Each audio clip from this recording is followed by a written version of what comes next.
The truth of the share market channel में आपका स्वागत है। मैं भवनेश अग्रवाल, नमस्कार।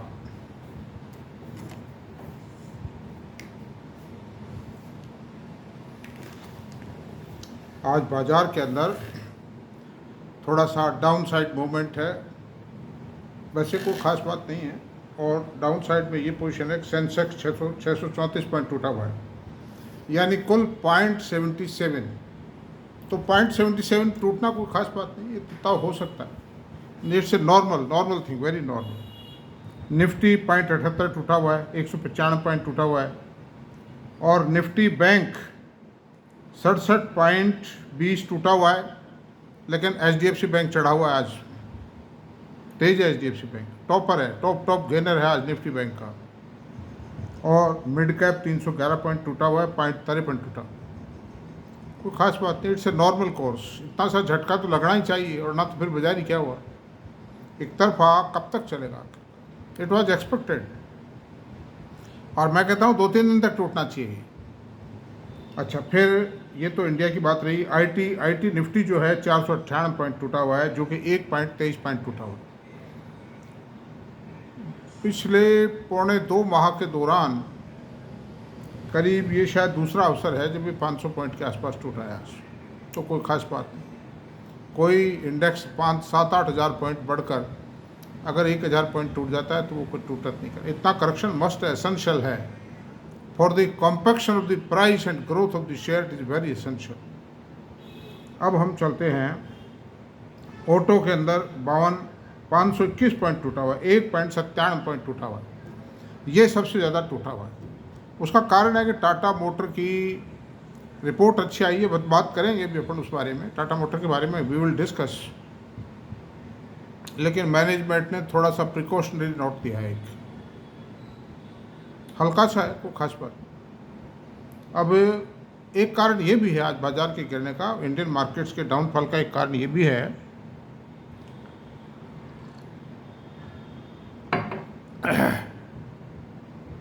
कि अमेरिका में पिछले 10-12 दिनों से गिरावट है। और गिरावट जो है वो काफ़ी आ गई एक तरह से, खासतौर से नैस्डैक टेक्नोलॉजी शेयरों में काफ़ी गिरावट आई। तो इसमें आप देखिए, डो जोन्स 494 पॉइंट गिराए, यानी 1.21%।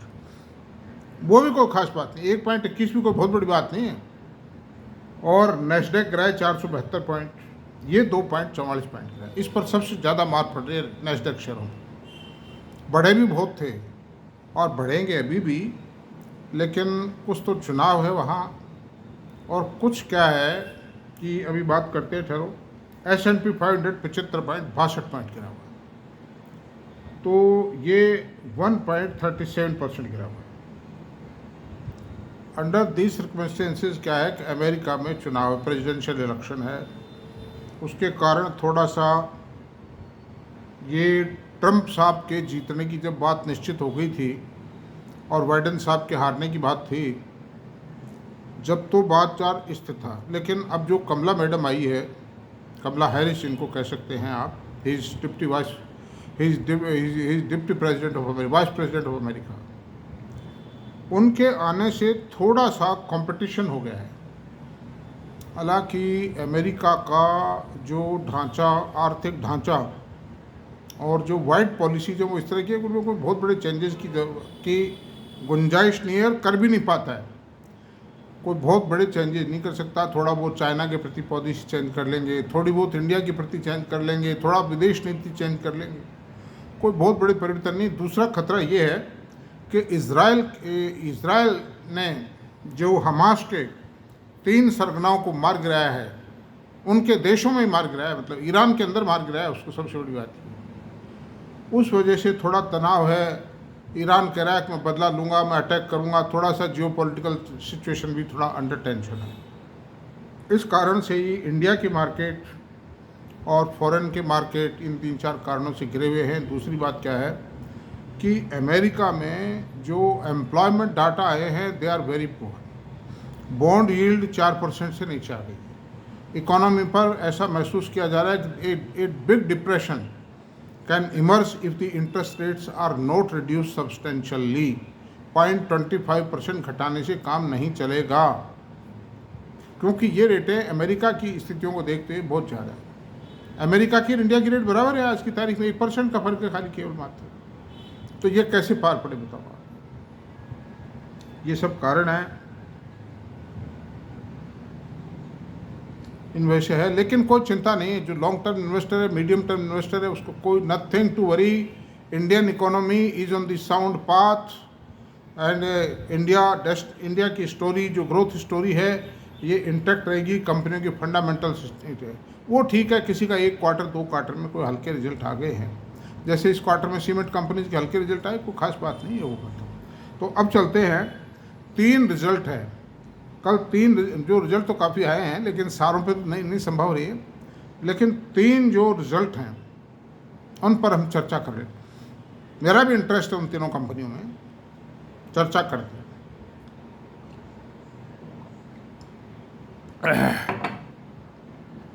पहली कंपनी है टाटा मोटर। कल परिणाम आए हैं और 74% की ग्रोथ आई है year on year. It's a remarkable growth. तो अब बात करते हैं, देखिए सेल आई है 1,08,48 crore. Last year corresponding period में ये सेल थी 1,0236 करोड़ में। सेल में कोई ज़्यादा ग्रोथ नहीं आई है, लेकिन प्रॉफिट मार्जिन में डे बाय डे सुधार आ रहा है। जो इबिटा मार्जिन है ना, they are improving day by day. और जो नेट प्रॉफिट आया 5563 करोड़ रुपये आया, लास्ट ईयर 3089 करोड़ रुपये था। और EPS 14 रुपये 61 पैसे आई है, जो लास्ट ईयर 8 रुपये 35 पैसे थी। तो in this way there is a jump of 74% in the profitability of the company. Sale तो बहुत है, पहले ही बहुत है, उसके प्रॉफिट को सुधारने की आवश्यकता है। 2 पेड अप शेयर है, तो इस हिसाब से इसकी जो EPS बनती है पूरे साल की, वो 58 रुपये 24 पैसे बनती है। इसको 4 से मल्टीप्लाई किया, सिंपल फॉर्मूला है। और उस हिसाब से इसका P रेशो आता है ये करीब 19 आता है P रेशो।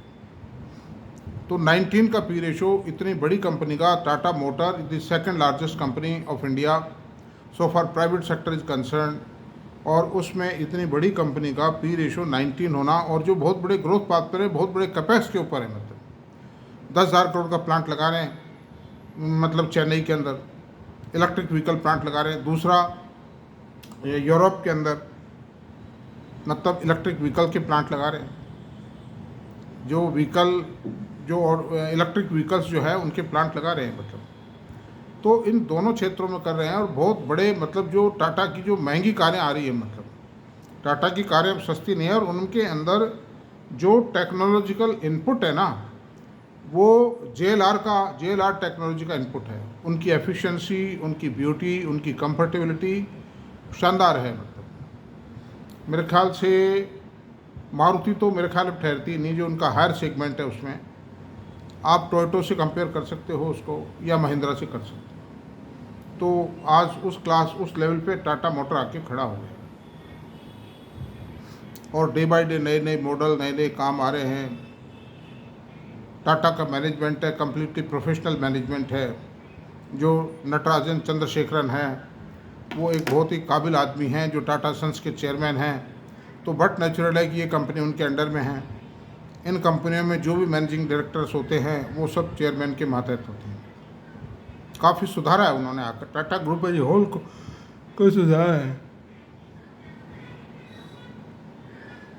सुधारा है। तो अंडर दिस सर्कमस्टेंसेज मेरा भी इसमें स्टेक है। मैंने राकेश झुंझुनवाला साहब के पास में कम से कम मैं समझता हूँ 1 करोड़ शेयर होंगे। उन्होंने बहुत पैसा बनाया, और मेरे को भी बहुत प्रॉफिट मिला इस कंपनी में। मेरा इंटरेस्ट है, आज भी इंटरेस्ट है, मेरे पास क्वांटिटी में ये शेयर। तो आपको मैं बता दूं कि 130 रुपये से मैंने काम शुरू किया था। झुंझुनवाला साहब ने इसके आसपास या 115 10-15 रुपये में खरीदे थे।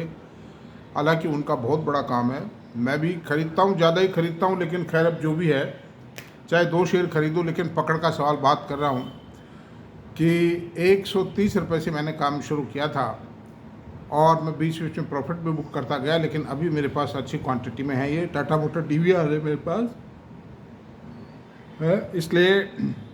और मुझे कुछ आशाएं भी हैं। 19 के पी रेशो पे इतनी बड़ी कंपनी का, ऑटोमोबाइल कंपनी का, इलेक्ट्रिक व्हीकल की कंपनी का शेयर मिलना it is a big thing. तो ये बात रही, मेरी कोई रिकमेंडेशन नहीं है। आप अपने फाइनेंशियल एडवाइज़र से पूछ करके इस संबंध में कोई भी निर्णय लें। बेचना खरीदना जो भी है आपको अपने फाइनेंशियल एडवाइज़र के साथ तय करना। अब आते हैं Adani port, the flagship company. वैसे तो अडानी एंटरप्राइजेज फ्लैगशिप कंपनी, लेकिन मैं अडानी पोर्ट को मानता हूँ फ्लैगशिप कंपनी, क्योंकि अडानी एंटरप्राइजेज लिस्टेड तो पहले से ही था। अडानी पोर्ट के आने से पहले लिस्टेड था। 1 पेड अप शेयर, 1 या 2 पेड अप शेयर 800 रुपये चलता था। इस सन 2005-06 की बात है।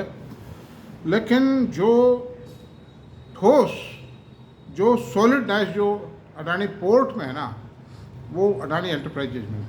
अडानी पोर्ट बहुत ज़्यादा साउंड है। इनके पास में हज़ारों एकड़ ज़मीन तो मुंद्रा में है। कम से कम 6,000 एकड़ तो शुरू में अलॉट हुई थी, फिर और ले ली इन्होंने। मैं समझता हूँ 15-20 हज़ार एकड़ में। और टाटा के जो एक UMPP ultra mega power project है वो वहीं पर है, और कई प्रोजेक्ट लगा रखे हैं। That is a big terminal, big very big terminal. ऐसी सूरत में दोस्तों बहुत मेरा भी इंटरेस्ट है इसमें। मेरे पास काफ़ी शेयर है इसके, और मैंने शुरू से इसमें मेरा स्टेक रहा है। तो ऐसी पोजीशन है कि इसके कल जो रिज़ल्ट आए हैं वो बहुत शानदार है। हालांकि मैनेजमेंट ने जो पिछली कॉनकॉल थी ना, उसमें खाली 10% एनुअल ग्रोथ का एश्योरेंस दिया था, लेकिन ये ग्रोथ आ गई 52%। मतलब चलो 650 करोड़ का इसमें एक एक्स्ट्रा आइटम है। इन्होंने कुछ शेयर बेचे हैं, उसमें प्रॉफिट मिला है। एक कंपनी का स्टेक बेचा है इन्होंने, इनकी कोई सब्सिडरी कंपनी में स्टेक था, वो बेचा, 650 करोड़ का प्रॉफिट हुआ। उसको हटा भी दें तो भी ये ग्रोथ 34-35% आती है, 32%, 31.86% ग्रोथ आती है। तो ईयर ऑन और इतनी बड़ी कंपनी पे 31.86% की ग्रोथ वाकई रिमार्केबल। और दुनिया भर के एक्सपांशन कर रहे हैं। फॉरेन में पोर्ट है, वियतनाम में पोर्ट था इनका, और दुनिया भर के मतलब आप समझिए 45,000 करोड़ का जो एक्सपांशन है वो तो मुद्रा में कर रहे हैं। और शायद 20,000 करोड़ का केरल में इनका एक प्रोजेक्ट है, पोर्ट है, उसमें कर रहे हैं। और 100 में नहीं, उड़ीसा में पता नहीं कितने 10-12-13 प्रोजेक्ट मतलब पोर्ट हैं इनके। हालांकि एक कंपनी और है पोर्ट्स की, JSW वालों की, सज्जन जिंदल साहब की कंपनी है वो, लेकिन वो कंपनी अभी बहुत छोटी है वो, और उसकी इक्विटी भी 2100-2150 करोड़ की है। वो 1 पेड अप शेयर है, ये 2 पेड अप शेयर है। और फिर उसके अंदर बिजनेस अभी कम है, उनका एक ही पोर्ट है, 1 या 2 पोर्ट है उनके, और बहुत महंगी भी है वो भी, आज बहुत महंगी है। उसका पी रेशो बहुत हाई है। इसका पी रेशो तो 34.4 है, और उसका पी रेशो मेरे ख्याल 80-90 है। मतलब 1 पेड अप शेयर 350 के आसपास। तो ऐसी सूरत में दिस इज द फ्लैगशिप। ये अलग हटके सबसे बड़ी बात है, पोर्ट की कितनी कंपनियां हैं देश में। सज्जन जिंदल साहब की ये जो JSW इंफ्रा के नाम से जो कंपनी आई है, ये तो लास्ट ईयर आई है, और ये बहुत छोटी कंपनी है इसके सामने। तो ये बहुत तगड़ी कंपनी है। और प्रॉफिट आप देखिए कि 12-13 हज़ार करोड़ रुपये साल का प्रॉफिट आ जाएगा इसमें। इस साल ही कम से कम 11,000 करोड़ का प्रॉफिट आएगा इस साल, और नेक्स्ट ईयर 14-15 का भी आएगा। जैसे अच्छा, फिर इंटरनेशनल ट्रेड बढ़ेगा इसमें। जैसे फॉरेन अमेरिका पिटा पड़ा है, यूरोप का बिजनेस पिटा पड़ा है, वहाँ की डिमांड बढ़ेगी तो इंटरनेशनल ट्रेड बढ़ेगा बहुत ज़्यादा।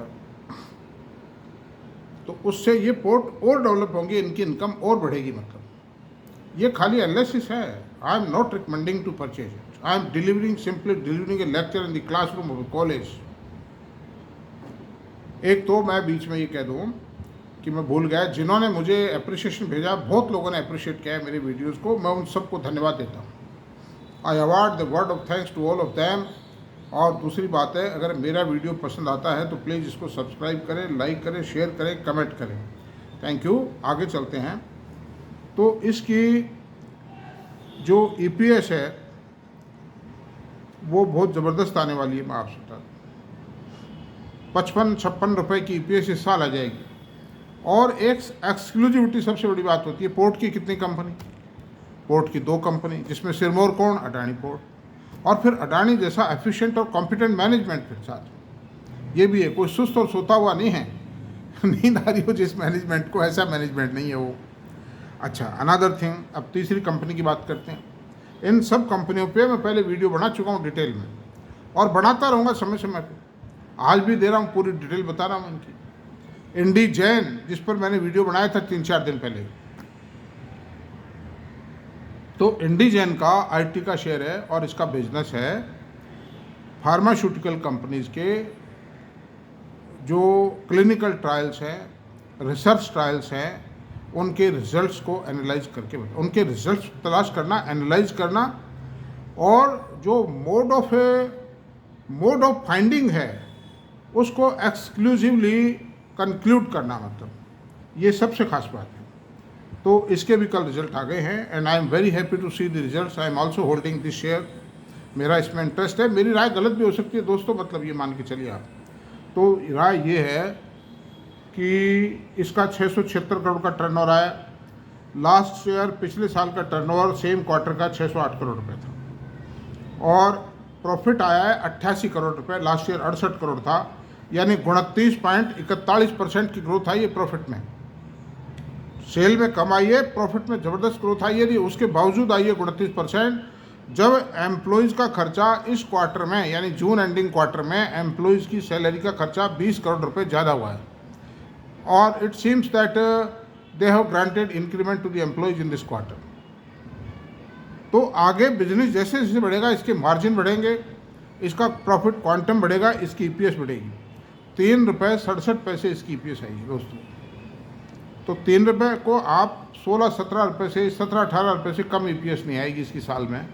आईटी कंपनी स्पेशलाइज्ड मतलब सॉफ्टवेयर बनाते हैं, और उस पर 18 रुपये की ईपीएस आएगी। आगे 30% 25% की ग्रोथ है, तो आप स्वयं कैलकुलेट करें क्या होना चाहिए इसका रेट। केपीआई का पी रेशो क्या है? टाटा टेक्नो का, टाटा एलेक्सी का, L&T टेक्नो का, इनका पी रेशो क्या है माय डियर?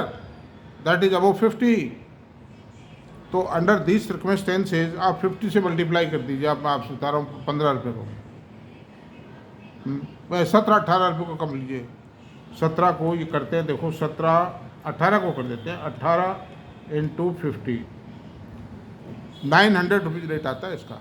हालांकि मेरी रिकमेंडेशन नहीं है कि आप खरीद लो साहब, आपने 900 बताए थे, आप अपने हिसाब से सोचें करें।